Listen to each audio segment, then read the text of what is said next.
noite ainda. Isso, não, boa tarde. É boa tarde. Bem, o Mateus ainda ontem havia pedido para que nós pudéssemos contar um pouquinho da nossa história, né? Porque nós vivemos toda essa realidade como hoje vocês estão vivendo, né? Nós começamos a namorar na época do grupo jovem, nos casamos, hoje nós temos 11 anos de casado, não acertei, viu? 3 filhos, né? Um de 9, um de 7, e o Heitor, de 2 anos, que está aqui junto com a gente. E as mesmas neuroses que às vezes vocês vivem, nós também vivemos, né? E graças a Deus, Deus nos deu a oportunidade de podermos passar por elas. Eu queria começar esse momento justamente contando um pouco, porque alguns dos meninos já sabem, porque eu já contei isso uma vez, mas nem todos aqui sabem.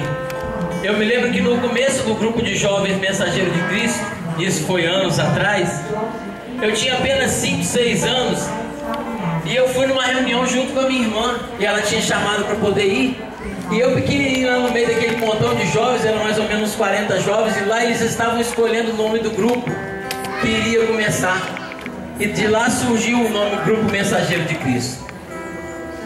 E passado mais ou menos alguns anos depois, quando eu estava com a idade de 13, 14 anos, eu retornei a esse grupo apenas uma vez só, vim cá junto com os meus irmãos, e achei interessante porque eles viviam uma alegria legal, e eu nunca tinha visto aquela alegria dentro da igreja, porque normalmente a gente ia na missa e voltava para casa, e aquilo contagiou meu coração, mas foi aquela única vez. E me afastei ali do grupo, eu só vim mesmo uma vez e pronto. Mas passado mais alguns anos, Deus me chamou a vir nesse grupo.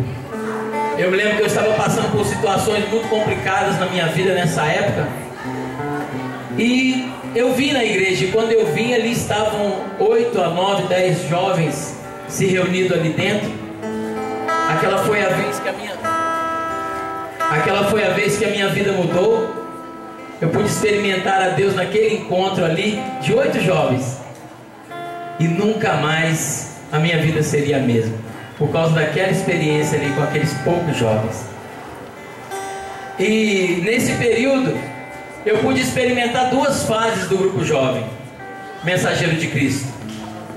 Uma fase onde Deus levantou uma juventude tão grande na época.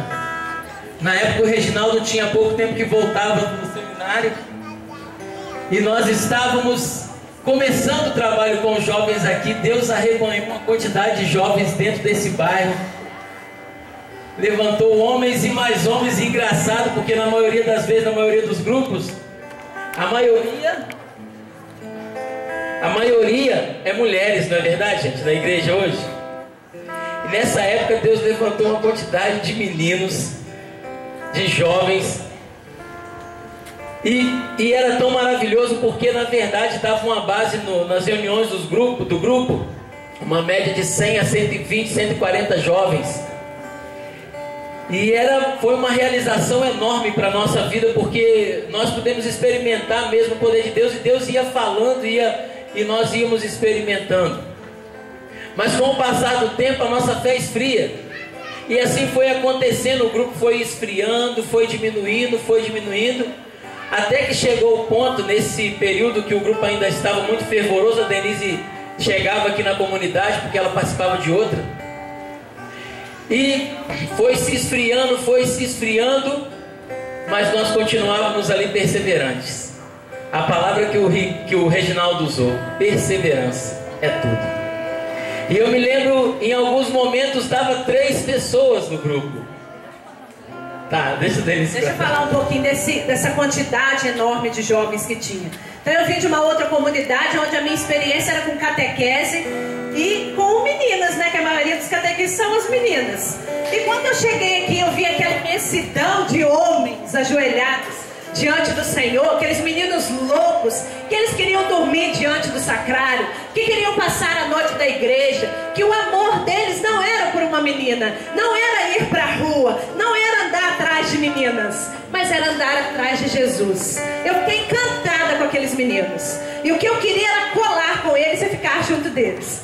Surgia até um pouquinho de ciúme das meninas, né? Porque dava um diferencial, que eu queria estar onde eles estavam, porque eles estavam aos pés de Jesus. E eu não queria ir para o lado das meninas. Aí às vezes dava até algumas diferenças. Mas eu me encantei com aquilo. Me encantei com aquele amor que eles tinham por Jesus Cristo. E disse, é isso que eu quero para a minha vida. E foi nesse tempo onde esse grupo estava cheio. E que depois o Dinho foi dizendo que ele foi se esvaziando, porque aí foi acontecendo várias coisas. E as pessoas foram se distanciando, e aonde permaneceu eu e o Dinho. Permanecemos só nós dois. Na verdade, ele era bem mais firme do que eu, né? Ele que puxava minha orelha, igual às vezes puxa do Mateus. E a orelha do Mateus cresceu um pouquinho a mais por causa disso, tá, gente? Por causa dos puxãozinhos de orelha. Dos puxãozinhos de orelha que dava nele. Então o Dinho, ele era mais perseverante do que eu. Porque ele aprendeu essa dedicação, esse amor a Jesus Cristo aqui junto com os outros. E quando eles foram se distanciando, permanecemos nós dois.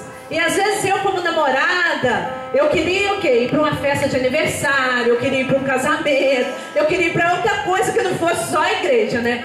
E ele não, ele queria estar sempre em Jesus. Ele queria sempre buscar as coisas de Deus. E às vezes eu vinha com raiva, vinha com um pouquinho de bico, sem vontade de vir, mas aqui o meu coração se renovava. Às vezes não é assim quando a gente vai para a igreja, sem vontade de estar lá, e Jesus vai e faz aquela transformação no nosso coração. E às vezes eu achei engraçado uma época que a gente passava, e uma senhora que mora ali na esquina, ela chama Dona Vera, ela via sempre o dia passando. Aí ela, gente, não desiste. Continua só ele ali no grupo jovem, mas ele não desiste. E aí passava o Dinho, passava eu, e víamos só nós dois para o grupo jovem. Mas esse grupo não acabou, por causa, talvez, da vontade de Deus. Com certeza era a vontade de Deus. E a nossa perseverança e a nossa insistência, mesmo sendo duas pessoas, nós continuávamos caminhando, porque tínhamos a certeza que o plano de Deus era muito maior do que o nosso plano humano. Eu vendo hoje a empolgação que às vezes o Mateus conta pra gente lá as coisas e fala, me traz muita lembrança no meu coração dos momentos também que a gente viveu. Então a gente era meio louco, né? Subia lá pro alto do morro e ficava lá até altas madrugadas. Boi corria atrás da gente, né, Reginaldo? Eu me lembro que uma vez o Reginaldo foi junto com a gente, com o Padre Roger, com o Leandro também. E nós estávamos lá no alto do morro. Quando nós fomos descer, aquela quantidade de boi correu atrás da gente. Nós descemos o morro correndo. Mas era muito maravilhoso, gente. E o mais engraçado também é que nós não nos separávamos uns dos outros. Nós estávamos sempre próximos para justamente Deus fazer essa maravilha que Ele fez. E lembrando do que a Denise disse, foi um corte no meu coração muito grande quando eu vi esses momentos que eu estava sozinho. Mas Deus tinha um propósito para o grupo. Deus tinha um propósito para aquela realidade. E foi acontecendo assim. Eu me lembro que uma vez ficou gravado no meu coração que eu havia preparado tudo no grupo jovem. A nossa reunião estava sendo na igreja, porque o salão tinha uma outra coisa aqui. E eu me lembro que eu tinha preparado, eu estava começando a tocar teclado, então eu coloquei o teclado lá separadinho, arrumadinho, botei violão, microfone e tudo mais e tal. Quando chegou na hora, deu eu e mais 2 ou 3 pessoas. E aquilo mexeu muito comigo, porque eu falei assim, Senhor. E Deus falou comigo naquele dia, eu quero que você toque como se essa igreja estivesse cheia. Gente, naquela hora eu senti balançado. Eu sentei, eu me lembro, não lembro mais quem estava tocando violão, não sei se era a Denise, se era outra pessoa, não sei. Eu sentei naquele teclado e tocamos, e ali Deus foi falando, persevera, porque eu vou dar o resultado. E às vezes o que nós fazíamos era isso. Não tinha muita coisa para se fazer. O mais importante era sentar, tocar, louvar, adorar. Era tudo naquele simples momento de tocar uma canção, de estar ali na presença do Senhor. Não tinha uma grande plateia para nos ouvir. Não tinha nada. Tínhamos nós e o Senhor. Era a única coisa. Mas hoje eu posso ver que Deus tinha um grande plano. Porque muito Jesus, é como a gente escuta: permanece firme, porque Deus tem grande pessoas para vir por trás de vocês. É como se nós fôssemos um exemplo. Quem somos nós? Mas Deus te faz um exemplo para muitas pessoas virem atrás de você. Ah, mas eu não sei fazer nada. Mas é no seu nada que Deus vai trazer outros que vão olhar para você e vão se espelhar em você.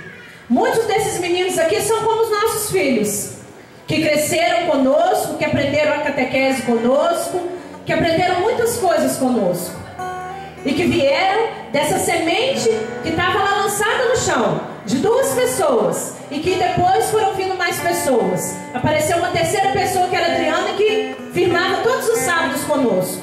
A nossa reunião era dia de sábado, e ali ela veio junto com a gente. Ela vinha também, e nós continuávamos perseverando, e muitos depois vieram.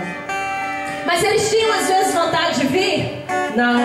Pergunta o Flavinho se quando a gente começava a oração ele não gostava de encostar na parede do Santíssimo ali e ficava ali, ó. Aí eu falava: na parede não, você vai ficar no meio, você não vai ficar na parede, que você encosta na parede, se cochila aí, vem pro meio. Foram várias experiências que, se eles pudessem contar também, tiveram junto conosco. Mas tudo o Senhor estava nos formando. Na nossa limitação, no nosso pouco, o Senhor estava fecundando o nosso coração e nos dando essa perseverança de saber que não estávamos sozinhos, mas que o Senhor estava conosco. E falando também um pouco do nosso namoro, que ele pediu para falar sobre a santidade do namoro. Nós somos jovens, éramos, né? Que agora nós somos jovens mais um pouquinho avançados. Éramos jovens de 15, 16 anos, 17, como cada um de vocês. Hoje a nossa idade foi duplicada, né? Mas éramos assim, éramos normais, né? Sentíamos vontade de tudo, sentíamos necessidade de tudo, mas priorizávamos a vontade do Senhor na nossa vida. E o nosso namoro era normal, apesar das pessoas acharem que o nosso namoro não era normal. As pessoas olhavam pra gente e achavam que a gente nem namorava, porque todos os dias praticamente nós estávamos na igreja. E o nosso namoro era o quê? A gente vinha para a igreja, fazia as coisas da igreja, e depois o dia ia me levar em casa. E ali é que depois a gente conversava um pouquinho, rolava um beijinho, alguma coisa assim. Então, na maioria das vezes, as pessoas não viam a gente de mãos dadas, não viam a gente agarrados, não viam nada. Então eles achavam até que não tinha nada, que o nosso namoro era santo até demais. As pessoas que olhavam de fora. Mas a gente tinha todas as coisas normais, gente. Os desejos normais que um adolescente, que um jovem tem. E quando a gente sentia que as coisas estavam um pouco quentes, às vezes eu falava: Dinho, está na hora de ir embora. E a gente despedia, o Dinho ia embora, com as nossas dificuldades e com as nossas limitações normais. Mas, se a gente fizesse algo errado, era o coração de Deus que a gente feria. Eu não estava fazendo algo errado com Ele, mas primeiramente com Deus. Então nosso amor pelo Senhor era tão grande que a gente se segurava ao máximo para que a gente não pecasse, para que a gente não errasse no nosso namoro, para que vivêssemos santamente mesmo o nosso namoro. Porque se eu pecasse junto com Ele, eu não estava ferindo somente ao coração dele, mas ferindo primeiramente ao coração do Senhor. Ferindo primeiramente aquele Senhor que me ama incondicionalmente. Então por isso nós lutávamos sempre para permanecermos santos, para permanecermos castos, para casar virgem. Eu me casei virgem. E hoje, se você diz que você é virgem, as pessoas riem da sua cara. Eu tive essa experiência de estar no meio de colegas e elas me perguntarem: você é virgem? Sou. E todo mundo: não acredito, não sei o que, dizerem essas coisas. Mas ser virgem ou não ser virgem não importa se você é ou se você não é. O importante é o que você se decide diante do Senhor. Não importa se você já teve a sua primeira relação com o seu namorado. O que importa é o que você decide ser a partir de hoje. Eu vivi um relacionamento sexual com o meu namorado, mas a partir de hoje eu não quero mais viver assim. Eu quero meu corpo como o templo do Espírito Santo que o Senhor me deu, e eu quero me guardar até o dia do meu casamento, seja com esse namorado ou seja com uma outra pessoa. E assim nós fizemos a opção de nos guardarmos santos um para o outro até o dia do nosso casamento. E eram lutas lutas, eram dificuldades, eram batalhas, era vontade de ter um relacionamento sexual antes de nos casarmos? Com certeza, porque nós somos normais. Tenho certeza que a maioria de vocês são normais. Esse desejo, essa atração um pelo outro é normal, é natural. O que nós precisamos é refreá-la, é segurá-la. E era isso que nós fazíamos a todos os momentos, a todos os instantes. E sozinho nós conseguimos? Não. Nós conseguimos com Nossa Senhora, segurando nas nossas mãos. Nós conseguimos com Jesus Eucarístico. Nós conseguimos nos dobrando, chorando diante do Senhor e pedindo que Ele venha em nosso auxílio. Que Ele venha em nosso auxílio, a nossa fraqueza humana, a nossa fraqueza carnal. E assim nós permanecemos até o dia do nosso casamento, na graça do Senhor. E até a vitória mesmo do nosso casamento, né? Foi algo assim grandioso para nós. Porque ninguém acreditava, né? Muitas pessoas não acreditavam. Até porque as pessoas achavam que eu era vagabundo. Por ser músico, né? Por utilizar a profissão como músico, as pessoas achavam que eu não gostava de trabalhar. Muitas pessoas foram que falaram comigo mesmo. Dizer, o que você está pensando? Que casar é assim? Que você vai viver de amor? Casamento você tem que colocar as coisas dentro de casa. E não sei o que, não sei o que lá, e tantas outras coisas. Ela também ouviu bastante as pessoas falando isso. Mas eu trazia no meu coração uma certeza de que Deus, Ele já tinha me preparado para uma missão. E hoje eu posso ver essa missão acontecendo. Hoje nós temos, graças a Deus, uma casa, nós temos filho. Eu posso dizer para vocês que nunca faltou um arroz com feijão e a carne dentro de casa para nós. Então,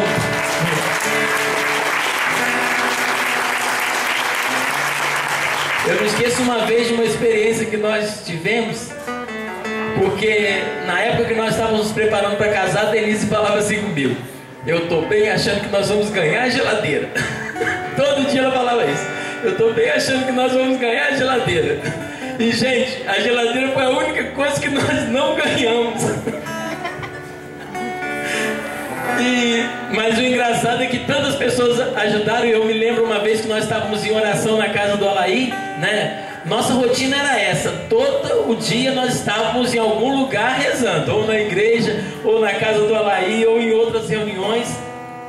E eu me lembro que teve um dia que nós estávamos numa oração forte, terminou a oração, aquela reunião era só de oração, que nós rezávamos ali horas e horas, e nós estávamos rezando. No final da reunião, sem ninguém dizer nada, eu lá e disse assim: olha, Deus me mandou dizer que eu vou te dar o fogão. A gente ficou sem entender aquilo, porque ninguém estava falando nada daquilo dali. Você já tem o fogão? Eu falei, não tem não, né? Então é isso aí, o fogão é seu. E lá estava, daí pôde providenciar isso para nós. E eu quero contar essa vitória da geladeira, porque na verdade Deus foi providenciando de outras maneiras. Ao final, nós ganhamos 2 liquidificadores, 3 batedeiras, não sei o que. Ao final ele falou: então nós vamos juntar isso aqui, vamos dar entrada na geladeira. E juntamos e demos a entrada na geladeira. De alguma maneira Deus providenciou. E aí o que aconteceu, gente? Nós dividimos a geladeira em não sei quantas prestações lá para poder pagar o restante. Só que a cada mês que surgia essa necessidade de pagar a geladeira, nós tínhamos que conseguir. E eu me lembro que lá em casa era assim, eu falava com a Denise, a gente, no começo, né? No começo todo casal já passou por dificuldade. Isso aí eu tenho certeza hoje, né?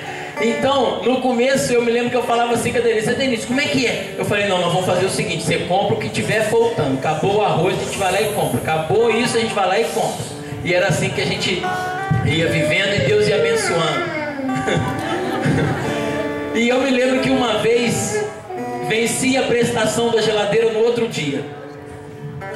E a Denise falou assim comigo: agora de novo vai vencer a prestação amanhã. E aí, como é que nós vamos fazer? Eu virei para ela e falei assim: Denise, ela estava muito nervosa, ansiosa com aquilo, e ela virou para mim e disse assim: como é que nós vamos fazer? Eu falei assim: você já pediu a Deus para providenciar? Não, mas não sei o que, ela, você sabe como é que mulher fala, né, gente? A mulher quando pega para falar, sai de pé. E por que isso e por que aquilo? Eu falei: Denise, você já pediu a Deus para providenciar? Mas não sei o que, ela. Eu falei: mas você já pediu a Deus para providenciar? Não. Falei: então peça a Ele, aí amanhã a gente resolve. Gente, No outro dia de manhã, ela estava com o dinheiro na mão para poder pagar. Não sei qual foi a forma, ou bem, sei. É Deus quem providencia as coisas. É Deus. E ao final de tudo, Deus sempre providenciou nas nossas vidas. E é o versículo que o Senhor diz: buscai o Senhor em primeiro lugar e tudo vos será acrescentado.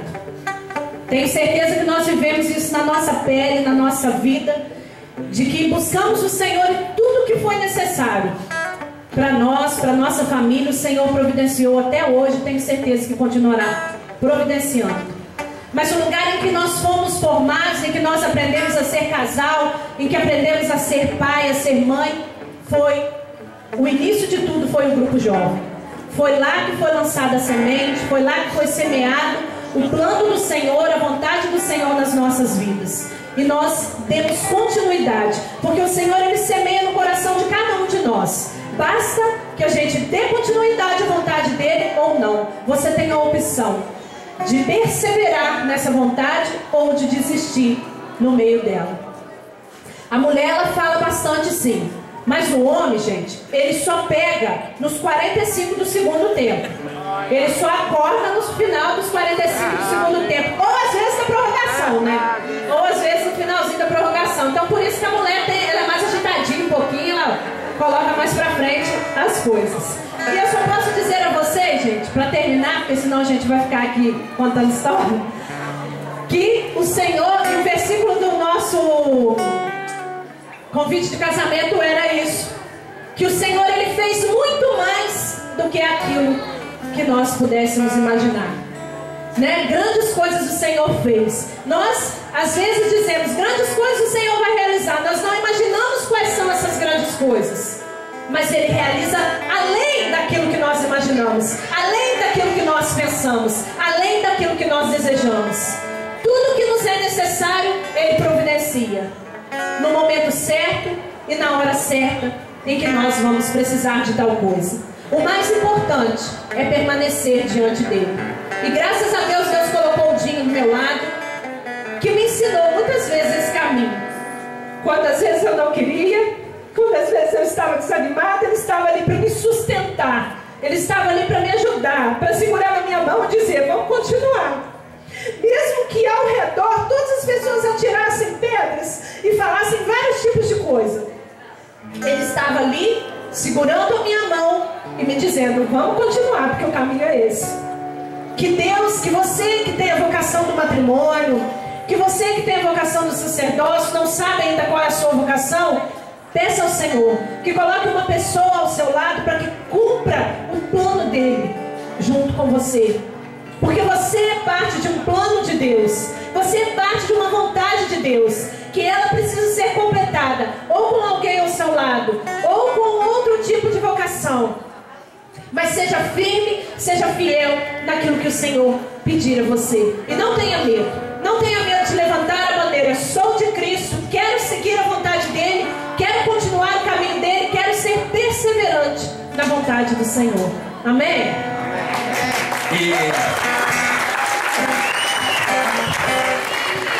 só finalizando, eu me lembro disso porque depois desse período que a gente passou no grupo de jovens com duas, três pessoas, Deus veio ajuntando outros e veio trazendo outros que puderam trazer novas etapas no grupo jovem. E depois vocês vão estar experimentando durante o encontro aqui, vão poder saber melhor dessas novas etapas que o grupo jovem depois viveu. Depois desse período de escassez, de poucas pessoas, Deus veio ajuntando e trouxe novamente o grupo jovem a crescer. E uma das coisas que mais me chamou a atenção na época que eu estava vivendo todo esse período, que foi esse período que Deus me deu muitas canções. E várias dessas canções hoje eu tenho trabalhado, usado nos momentos em que eu posso pregar, evangelizar e tudo mais. Mas teve uma canção que foi crucial no momento que nós estávamos nos preparando para casar, que eu estava muito ocupado. Deus deu ela para o Robinho escrever, entendeu? Era para mim escrever ela, mas aí eu estava muito ocupado. O Robinho acabou escrevendo ela, que é a canção Eu Não Vou Desistir. E movia muito no meu coração essa canção que o Robinho compôs, porque ela dizia justamente isso: olha, eu não vou desistir. Se o mar não se abrir, Ele vai me fazer andar por sobre as águas. E essa canção falou muito ao meu coração, porque eram duas etapas piores que a gente estava vivenciando, principalmente no grupo jovem, na nossa vivência ministerial na igreja. Então Deus pôde trazer isso ao meu coração. Então vamos ficar de pé, já preparando para o nosso almoço, né? Que todo mundo está com fome aí, não está? Não é verdade? Todo mundo com fome. Vamos cantar então um dó maior, né? Dó. Isso. É facinho, vamos lá. Vem, Robinho, cantar aqui comigo aqui junto, ou você nem lembra mais a música? Eu não vou desistir, nem vou cair, me prostrar.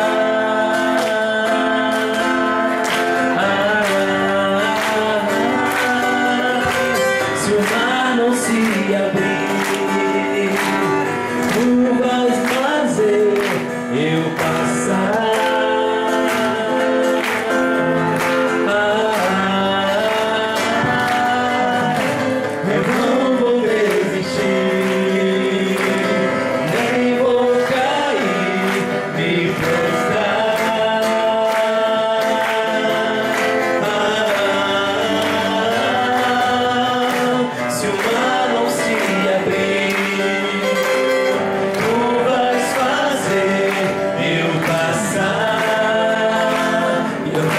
Sobre as águas.